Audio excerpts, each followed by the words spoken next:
Hi friends, welcome back to our YouTube channel soldier BBK vlogs. Friends, నాకు department duty లేనప్పుడు నా personal టైంలో నేను కొంత వర్క్ అయితే చేస్తుంటాను.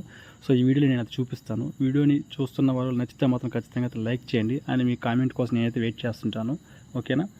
సో మన పర్సనల్ టైంలో ఈ డిపార్ట్మెంట్కి సంబంధం లేదు. నాకు ఫార్మింగ్ చాలా ఇష్టం అనమాట. ఫార్మింగ్ చేయడం కానీ ఇవి చాలా ఇష్టం అనమాట. సో సాంబార్ స్టిక్స్ చెట్టు అనమాట. ఇవి ఒక 5 గింజలు తీసుకొచ్చి ఒక దగ్గర 2 ఒక దగ్గర 3 వేసాను. అన్నీ బతికాయి. సో ఇక్కడ ఈ జంగిల్ ఏంటంటే పందులు గోల ఎక్కువ ఉంటుంది, గెలివేస్తుంటాయి. సో అవి బయటికి పెద్దవయ్యాయి అంటే మాత్రం లక్ అన్నట్టు. ఇది వచ్చి పుదీనా చెట్లు వేసాను. బాగా మలిచాయండి పుదీనా చెట్లు. ఈ మధ్య కంటిన్యూగా ఒక 1 మంత్ వర్షం కంటిన్యూగా వచ్చింది కదా, ఎక్కువ వాటర్ ఉండడం వల్ల అవి పాచిపోయాము. కొంతవరకు అయితే బతుకున్నాయి. అవి చాలు, మొత్తం తోటలాగా అల్లుకుపోతాయి. సో ఆ పుదీనా చెట్లు అయితే నేను వేరే దగ్గర నుంచి తీసుకుని వచ్చి, మా క్యాంపులోనే ఉన్నాయి, వేరే దగ్గర నుంచి తీసుకొచ్చి నేను మా రూమ్ ఎదురుగా అయితే వేసాను. ఇదిగో ఇక్కడ చింత చెట్టు ఉంది కదా, చింతపండుల చెట్టు అనమాట. సో కొన్ని గింజలు తీసుకొచ్చి వేస్తాను, మొలుస్తాయి చచ్చిపోతాయి, వేస్తాను మొలుస్తాయి చచ్చిపోతాయి. ఇది మాత్రం కొంచెం బాగా పై దాకా పెరిగింది అనమాట.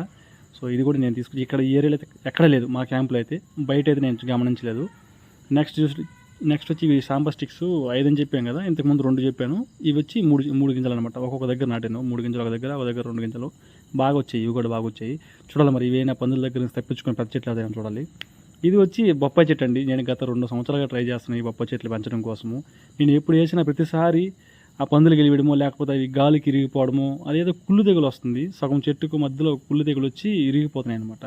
ఇది వచ్చి నిమ్మ చెట్లు అయితే చాలా పెంచాను కానీ ఇక్కడ వేస్ట్ నిమ్మ చెట్లు పెంచడము. గత 2 సంవత్సరాలు ఒక చెట్టు పెంచాను కానీ ఒక కాయ కూడా రాలేదు అండ్ పైకి కూడా ఎదగట్లేదు అనమాట. ఆన్ని కిందకి అయితే అసలు ఛత్తీస్గఢ్లో ఎక్కడ దొరకదండి. ఓన్లీ సండే మార్కెట్లు, పెద్ద పెద్ద మార్కెట్ రోజు వెళ్తాం కదా, ఆ మార్కెట్లో కూడా దొరకదు. కరివేపాకు చెట్లు అనమాట.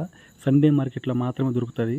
ఇది ఏంటంటే పెద్ద ఒక చెట్టుని తీసుకొచ్చి మా క్యాంపులో నాటి తీసుకొచ్చారు. దాని వేర్లు తీసుకొచ్చి నాటాను. చిన్న షార్ట్ వీడియోస్ అయితే చేసిన వెళ్ళి చూడండి. దాని వేర్లు తీసుకొచ్చి నాటితే అవి ఎగురులు ఇచ్చుకొని మరి వచ్చే చెట్లలాగా చిన్న చెట్లలాగా వస్తున్నాయి. చూడాలి మరి ఇది మాత్రం ఎంత పెద్ద చెట్టు అవుతుందో చూడాలి, గమనించాలి. పోతే ఇంకా ఒక బొప్పాయి చెట్టు కూడా పెంచాను మొన్న రీసెంట్గా. మొన్న వర్షాలకి మధ్యలో కుళ్ళు తెగుల్లాగా వచ్చి ఇరిగిపోయింది అనమాట.